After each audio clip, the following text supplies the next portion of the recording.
Alright, the story I'm going to read today is titled The Jump at Summer's End. It was first published back in 2018 in a publication titled Lit Up. I dedicated that story then to, I forget exactly how I worded it, but it was essentially to everyone who is feeling tired and beat down and whipped by life and maybe even thinking about checking out permanently. I woke up this morning with a lot of heavy feelings, thinking about friends and family and some of the struggles that people I care about are going through, and it's just got me in the right mood to read this kind of story. This is one of a handful of stories that I published that I got people reached out to me and told me that it positively affected their lives, which is the greatest honor I could hope for as a fiction writer. I have no guilt or shame about liking to make money from my fiction and liking money in general, but there's no honor greater than having people reach out and say that something really affected them in a positive way. And my dedication for that story stands. And I did not have a very happy childhood or into my late teens, early 20s. It wasn't a real happy time for me. And when I finally worked out of it, this was one of the stories that I swore that I would write as a way of, there's so much BS in the world, and I wanted to write something that was honest and authentic for those people who are feeling burnt out and at the end of their ropes. And please know that this comes from me with the most sincere compassion and understanding. And quit rambling, get into it. This is The Jump at Summer's End. Let's do it. Alright. Brownie looked over the edge of the train bridge and wondered if the fall would kill him. It probably would, but he needed to be sure. The last thing in the world he wanted was for all the bastards at school to say he'd done it for attention. He didn't want a single tear from any of them, and he'd be damned before he gave them that satisfaction. He threw a branch over the side of the bridge and watched it twist silently through the air for a few seconds before plunking into the shallow, rust-colored water below. Yeah, the fall ought to kill him, he reasoned, and even if it didn't, the water would. And would it hurt? Probably, but only for a few minutes, and then pain would be over forever. No matter what, it would be better than spending the rest of his life playing their game of deception and lies. Brownie nodded to himself, turned from the bridge, and headed up the tracks. He wanted one last meal before he made the jump. Even convicts get final meals, right?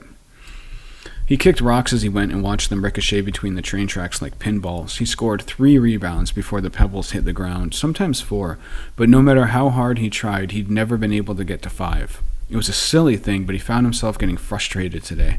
All summer long he'd lived down on those tracks, and not once had he gotten up to 5. He cursed and booted the ground angrily, sending stones spraying like buckshot into the air. "Hey, Brownie!" a voice piped. He looked up to see Doug Edvers, squatting beside an enormous puddle that had formed in a ditch beside the tracks. His first instinct was to turn and run. The problem wasn't that Brownie disliked the kid, but rather that the kid liked Brownie too much. For some reason, he looked at him as some sort of a frickin' hero. Doug trotted a few steps closer with a half-cocked grin. He was so excited that he nearly broke out in a full smile, which was a rare thing because Doug's teeth were a complete mess. One particularly bad tooth jutted outwards like a fang, which was the reason the kids at school called him Count Dougula. "The frogs laid eggs," Doug said. He seemed to realize his mouth was dangerously close to betraying his unsightly teeth, and he clamped his lips tight. "Want to smash him with a stick?" Brownie waved off the idea like a bad smell. "Come on, man. They never did anything wrong to you." Doug's lips quivered as they struggled to suppress a smile. "I don't really want to smash them either. I was just saying that. They're really cool." "What are you doing down here?" "Looking at the frog eggs."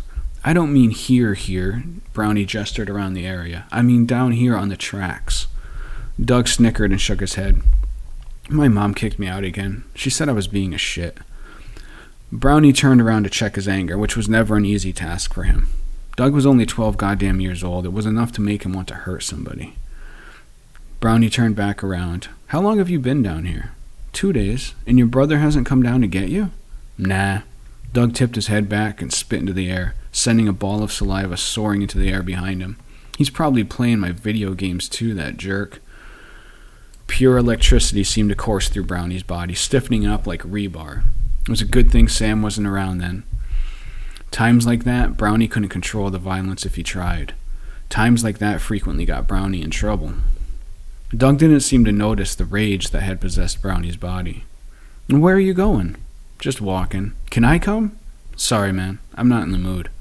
Brownie turned and walked down the tracks. The crunching sound of Doug's footsteps in the gravel followed behind him. "I'm serious, Doug. I'm not in the mood. Why'd you come down here anyway? It's not safe on the tracks." Doug trotted up alongside him, looking straight ahead with his best imitation of a steely gaze. "Sam said you were living down here." "You've got to be kidding me. You came down here looking for me?" Doug tried to keep up the tough expression, but his voice cracked. "I thought we could hang out or something." "God damn it." Brownie punched at the air. He wanted to say the hell with the last meal and just take the bridge, be done with the whole thing, but the kid followed behind him with his head hung low like a whipped puppy. Before he could stop the words, Brownie found himself saying, 1 hour and then I have to go. I frickin' mean it. "You want to throw rocks at the crossing sign?" Doug's eyes lit up as though he'd asked about taking a ride on a rocket-powered roller coaster. "All right, man." Brownie couldn't help but laugh. 1 hour, that's it. The crossing sign stood where an old dirt road terminated at the tracks. Whatever purpose the woodland thoroughfare once served had long since been forgotten. In Brownie's time, it had never been anything but a place for teenagers to have sex and party. Brownie sat in an overturned bucket while Doug bopped around laughing like a crazed finch, winging rocks at a crossing sign peppered with 22 holes. He kept his head turned from Brownie so that his fang was concealed from view. Brownie wound up and threw as hard as he could. The momentum threw him back off the bucket so that he landed on his back in a violent expulsion of air. Doug hit the ground as though he'd been shot, rolling around and clutching his stomach in laughter. "You're going to hurt yourself laughing like that." Brownie struggled to keep back his own laughter. "Man, you're going to split your dang stomach wide open." That last statement only made Doug crazier, and his hysterics got Brownie going as well until the two of them were rolling around in the dirt, whooping and hollering. In the middle of the revelry, Brownie remembered the day's business. He cut off the laughter and got to his feet. "What are you going to do about school, Doug?" "You just can't stop going." Doug stood up and threw a rock, joylessly this time. "Why not? You stopped going, and everyone says you're one of the smartest guys around." Doug tossed another pebble, missing the sign by a mile. "I hate school. I'm no good at it." "What I do doesn't matter, because you're not me," Brownie said, knowing what a little crap that was. "You're good at art. I've seen your comic books." Doug shrugged and gathered stones from the ground. "I'm not bad for a kid, but you have to be really, really good to make money at art." "Bullshit. You think any of those comic book guys were good enough at your age? People don't just pop out of their mothers doing that stuff, Doug. They practice at it." Doug closed one eye to measure a throw, but just hovered there in mid-pitch. "I don't care about any of that stuff anyway." Brownie felt the rage rising. He knew where the conversation was going, and there was nothing he could do to ease Doug's burden. It wasn't his fault the kid was born into a jacked-up family anyway. "I have to go, man." "Where?" "To eat. Can I come?" "No." Brownie made it about 20 feet before the kid came running up alongside him. He didn't even try to argue. The best thing to do would be to lull the kid along for a while and then ditch him at McDonald's. For the next 20 minutes, Doug talked about the comic books he was supposedly reading. Brownie knew that they were actually the comic books that Doug made up, but he pretended not to know that. "Those comics sound awesome, man," Brownie said. Doug smirked. They walked down a hillside leading from the tracks into town. The streets were full of Sunday shoppers looking for the best back-to-school deals. They gazed in pity and disgust at Brownie's ragged clothes and dirty face. His hand reached instinctively to fix his greasy hair, but he stopped it and forced it back down at his side. He lifted his head a little higher and returned their stares until they turned away. A pack of kids around Doug's age appeared ahead. 4 boys and 2 girls, all of them moving down the sidewalk and laughing like a pack of hyenas. Upon seeing Doug, one of the girls jumped up and down, clapping. "Oh my God, it's Count Dougula!" The rest of the kids curled back their lips to show their teeth and made blood-sucking noises. Doug acted as though he didn't see any of it. After they'd passed, he said, "Those are my friends. They're always messing around like that." Brownie stared straight ahead and didn't say a thing. Doug shuffled his feet impatiently as they waited in the long line at McDonald's. "I love Big Macs," he said. "Those things are so frickin' good." An older woman spun around, face twisted up and looking ready to chastise Doug for his profanity. She stopped, looked him up and down, and then turned back without a word. "If you love Big Macs so much," Brownie said, "then buy one, Dip." Doug faked a laugh. "I don't have any money, Dip." Brownie pinched the bridge of his nose and let out a long, tired sigh.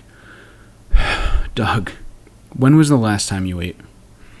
"Before I left home. So you haven't eaten in 2 days." Doug grinned. "Nah, food's for wimps." "What do you want, Doug?" "I don't have any money." "I didn't ask if you had money. I asked what you wanted." "A number one," Doug answered eagerly. They took a corner booth and Brownie slid the tray over to Doug. "Eat." "What about you? Just eat, man." Doug's eyes widened as he opened the sandwich box as though uncertain of what he'd find in there, and then lit up at the sight of the Big Mac. A family of 5 sat at the booth beside them. Their clothes were middle class at least, probably higher. The parents seemed to be amused at the novelty of finding themselves there. The kids, energetic but well-behaved, had the kind of native confidence that only comes to children who feel loved and secured all their lives. Tears welled up in Brownie's eyes as he sat listening to the family's carefree small talk and Doug's slurping food sounds. Who would build such a place where some children are given every opportunity while others spend their lives hiding their smiles because of the ridicule it would win them? Brownie wanted that old familiar rage to come through and cleanse him, but only bleak sadness remained, and he rushed outside before actual tears could start. Brownie made it to the top of the hill before Doug caught up to him. Brownie spun around. "Get out of here, man." "I don't want to," Doug whimpered. The package of fries in his hand looked pathetic. Brownie meant to push him lightly. Nothing rough, just enough to let him know that he meant it when he said he wanted him gone. But he must have used more force than he thought because Doug flopped over and hit the ground hard. The wounded look in Doug's eyes eviscerated Brownie in the spot. Before he could say anything, the kid scrambled to his feet and ran.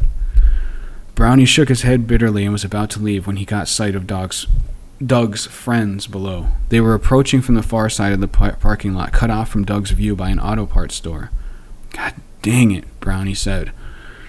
The group rounded the store and spotted Doug. They laughed and bared their teeth, circling him like hunting dogs and taunting loudly enough that Brownie could hear it all the way up on top of the hill. Suddenly, Brownie found himself running. The leader of the pack turned. It was the red-haired Kubrick kid that always looked like he was chewing on a fart when he smiled. He was big for his age, already taller than Brownie. He smirked confidently just before Brownie punched him in the mouth. After the kid fell, looking up in wall-eyed surprise, the rest of the group's tittering laughter ceased. Brownie grabbed Doug by the arm and pulled him back up the hill. "I can handle myself," Doug whimpered. "I'm tough." "Being tough isn't enough," Brownie said. "You've got to know how to fight." He had no idea where he was leading them and no idea what he'd do when he got there. The one thing he was certain of was that he wouldn't leave the kid to the wolves. To hell with the bridge and the whole stupid jump. Brownie's father left the family before Brownie was even born. Brownie's mother was technically there, but was always so drunk or stoned that she might as well have been gone too. His teacher smirked when the kids taunted him. In all his life, he'd never had a single person to rely on. Up until that moment, he'd used it as an excuse to give up. But he wasn't going to do that anymore. He passed by the puddle where he'd first run into Doug that day. He looked down at the cluster of frog eggs floating below the water and thought about how they all looked like gelatinous brains full of eyes. He turned back to share this observation when he realized Doug was no longer walking with him. The kid was moving away in the opposite direction of the tracks. Brownie ran after him. "Let's not make a big drama out of this, man." Doug stared at the ground as he walked. "You don't want to be around me either." Doug put a hand on his shoulder. "I'm sorry, man." Doug looked up. Tears welled in his eyes. "I hate those assholes." "I know you do. I do too." Doug definitely wiped away his tears. They walked for a while in silence. Brownie still didn't know where he was taking them. There weren't many options out there for them, but he didn't feel any fear. A strange confidence had come over him. He saw the world for exactly the cold, merciless place that it was. But his acceptance of that brought a clarity he'd never felt before. Rather than worrying about their future, Brownie found his attention drawn with fascination to the fact that he and Doug weren't casting shadows.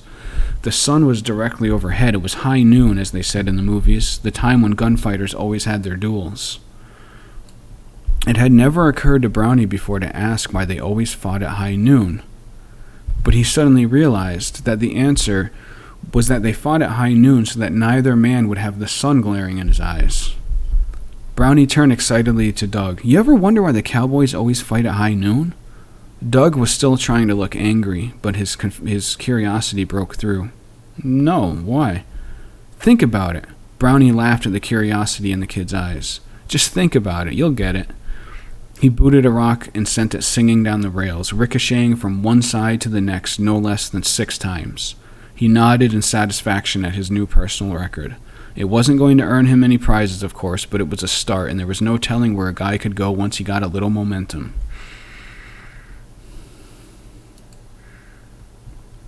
And that's it. Thank you, friends.